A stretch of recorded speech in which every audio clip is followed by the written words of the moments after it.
Hello and welcome to Forever Rugby on Forever Sport. It's a very interesting news. The Western Province Rugby has confirmed there will be a name change within the union after the new sort of equity deal with the Red Dice Consortium has officially been approved, and they're starting to roll it out, which has seen lots and lots of changes already. First of all, John Dobson, for example, taking on a new role as Director of Rugby, which means that he'll continue to be the head coach of the Stormers, but will have a bigger say in the sort of broader spectrum of rugby matters. And also a new CEO with Johan Leroux coming in to take over the sort of the DHL Stormers so day-to-day runnings of the union. And it'll be interesting to sort of see exactly how it all sort of works. Now, for example, early stages are positive with the likes of Stephen Kitsoff being brought back to the Stormers as an initial move alongside, for example, that John Dobson appointment. But a very big, significant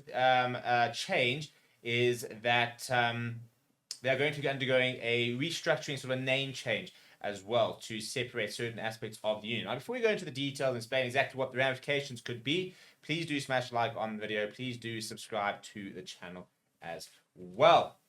Right, so this morning there was a press conference down in Cape Town with CEO Jan Leroux as well as John Dobson. And Jan Leroux sort of opened up a little bit about the reason why Red Dice has the consortium has come in and taken over Western Province.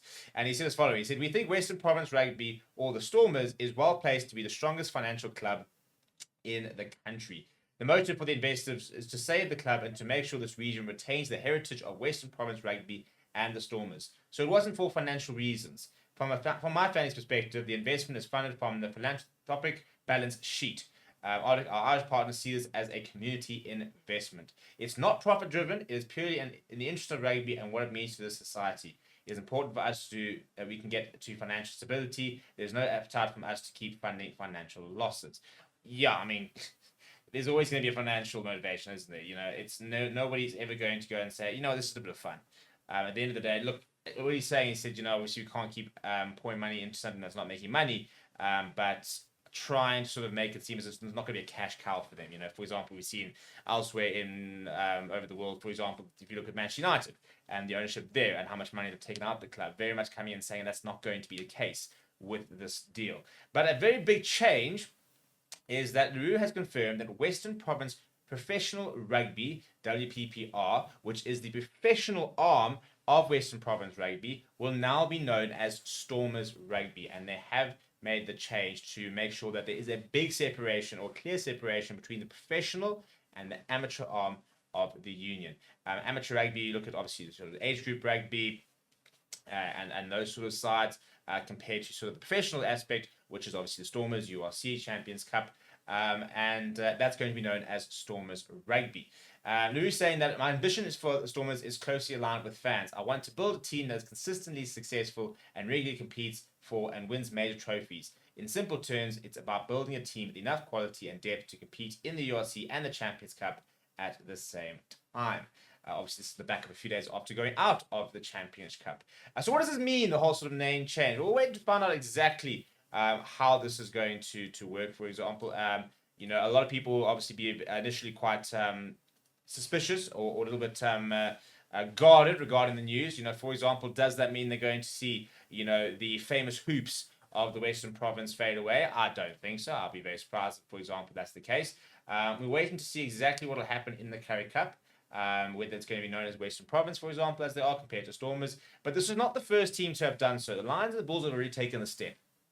If you look back at sort of 10 years ago, and you used to see the Blue Bulls taking part of the Currie Cup, which was different to the Bulls of the Super Rugby. It was a different logo, for example, a different look, and a different sort of team in inverted commas. Similarly, we had the Lions, which was the Super Rugby and then the URC sort of franchise team compared to the Golden Lions, which was the Currie Cup team. Again, different kits. The Lions was far more red-based, different logo. The Golden Lions was sort of the traditional sort of Transvaal white with the red sort of stripe and a bit of gold in there. So we'll wait to see exactly how the sort of the Stormers Rugby part is, whether it's going to just be the Champions Cup and the URC, or whether this will extend to Currie Cup. There's no confirmation exactly what will happen with regards to that. But I think it's a positive move in terms of making sure that they get the professional arm right, because that's the one that needs to make the money. That's the one that needs to be financially viable and keep Western Province rugby in general, ticking over. So it is a bit of a change. And it is something that fans are going to have to get used to. But I think overall, I think it's a positive thing. I think we need to see changes down the Western Province because it wasn't viable the way things were happening, and they needed to have change. They needed people to come in and make a difference in the club. And I think in theory, I think Red Dice are trying to do that. Are going to try and do that. Whether they're going to get it right, we'll have to wait and see. But so changes plenty down the Western Province. It's such a rugby-rich region. For me, you do well to get it wrong. It's as long as you make it financially viable and you've got the right people in the right position from a coaching perspective and you've got the right structures in place, it's just about filtering the talent. The talent's there, the schools are there. You've got Amarty's, you've got UCT, you've got UWC. You've got so many avenues and so many, pool of rugby players. You've just got to find the right sort of filters to make sure the right talent gets to where it needs to get to. So I don't think it's something that's incredibly difficult to get right. And the resources are there, it's just about harnessing them.